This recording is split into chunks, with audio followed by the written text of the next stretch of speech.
been doing this for so long, it had become such a part of me that I didn't even realize that it was there. I thought that everything that went through my head was me telling me what was up or what was going on. I didn't know that there was another perspective that I could take. There was another option on looking at things until I started really applying these principles. And I really signed up for 100% responsibility. I started consciously letting go of blaming, justifying, and complaining. And it's still something that I really started to do now in my life. And I can tell you, it's a bitter, bitter pill to swallow. That you are the one that's responsible for all of your suffering, that I am the one that's responsible for all my suffering. It's really bitter pill to swallow. It's like, oh, I thought I was pretty dang cool. And then you have to work at it. It's like, oh, that's hard work. It is, but I tell you, it's the most liberating thing that I've ever done for myself. Because as long as it's my husband's fault, as long as it's my mom's fault, as long as it's my dad's fault, which my parents are awesome, so I always kind of giggle whenever I use them as a reference. But I know a lot of people don't have the relationship with their parents that I have, so I know a lot of times there's a lot of heartache there. As long as it's everybody else's fault, I have no choice in what happens to me. But if it's my fault, if it's in my power, if it's my doing, if I'm the one that's hitting myself in the head with the hammer, I can stop doing that.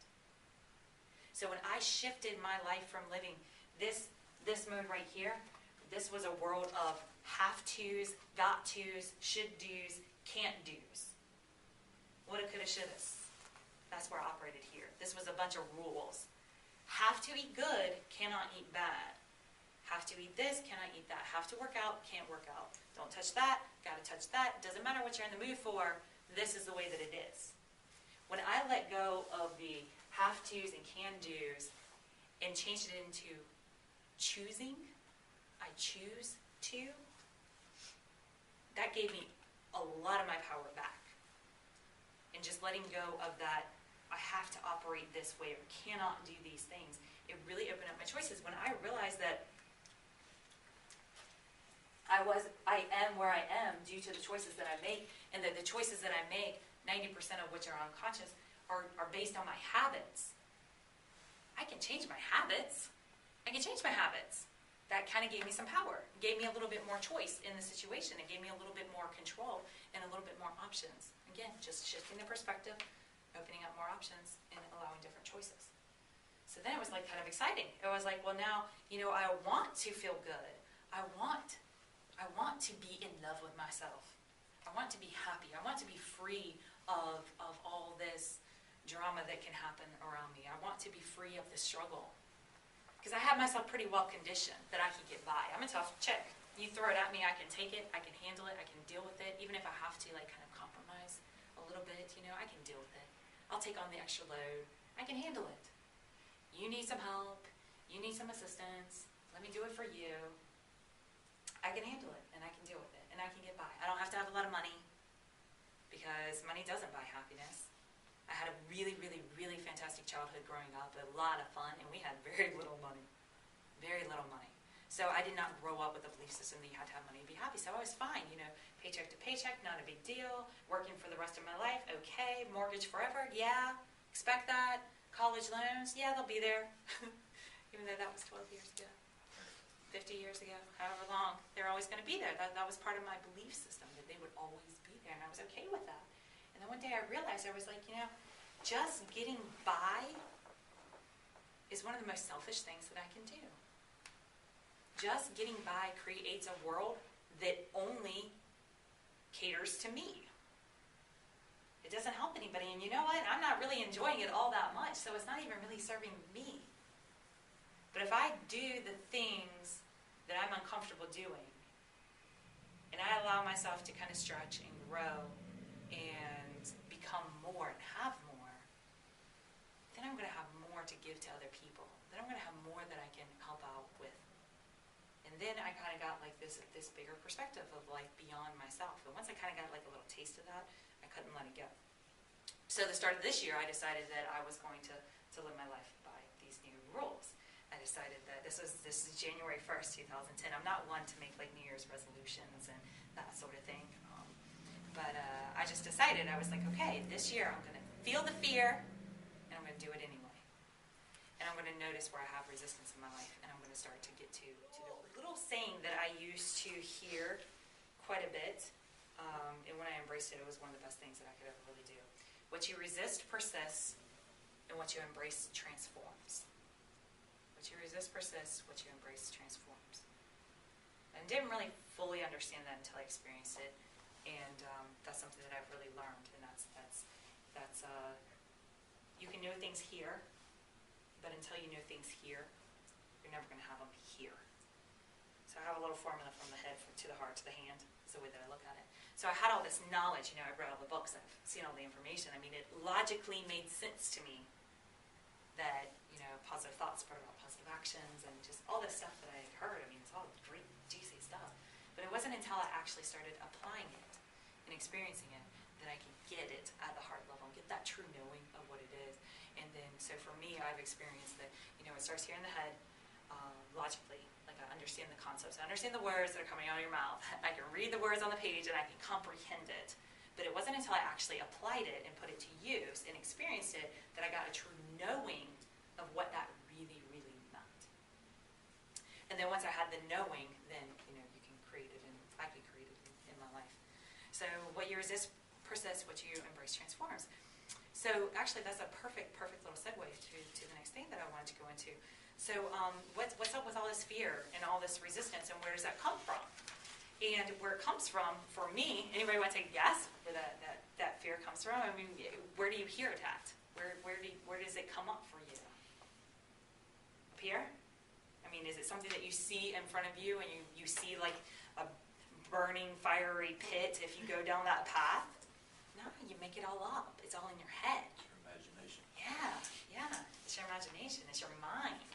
But see, if you think that you are your thoughts, which we're taught, I don't know whoever else is on their own personal development journey, but I was taught that you are your thoughts, that your thoughts bring about your actions, and that your thoughts create your world. So I was really, really identified with what was going on up here, because I thought that was me, and if I could just change the thoughts that go through my head, then I could change the world that's around me.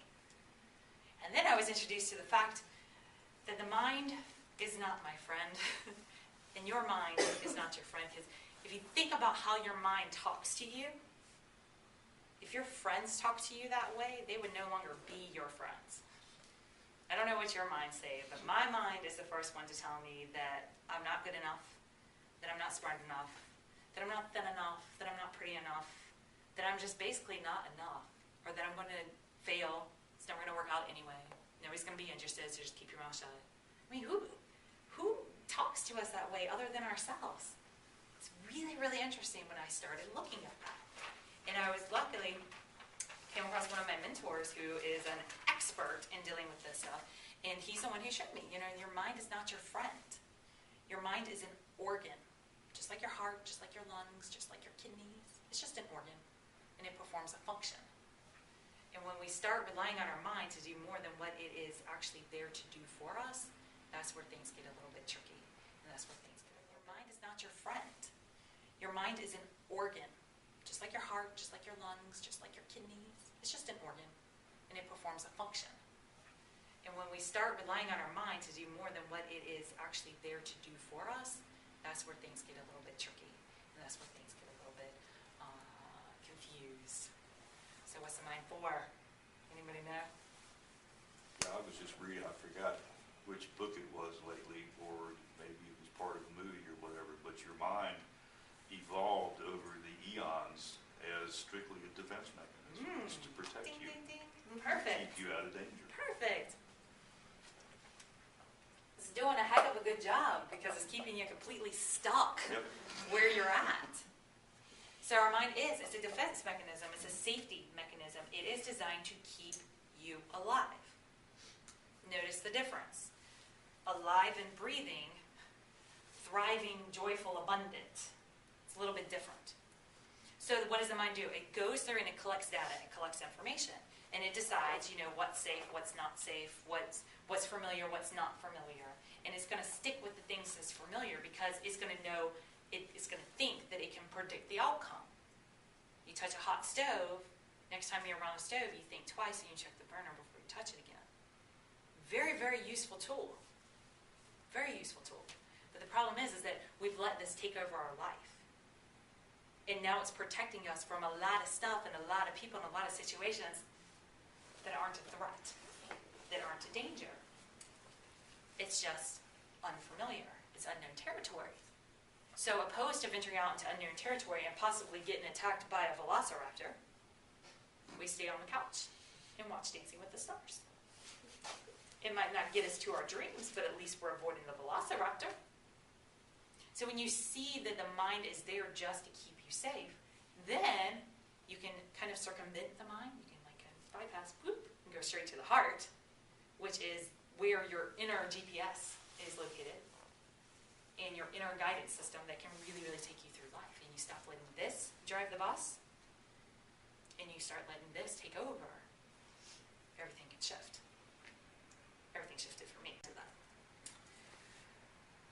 So becoming aware of the thoughts that go through your mind is really, really important, because you can get yourself really, I had myself completely convinced that I had a lot of things going really, really well and that I was doing really, really good half the time. And then the other half the time it was like, you're lazy, you're not enough, and blah, blah, blah. You know, every time I walk past a mirror, you're fat. You know what I mean? Who does that?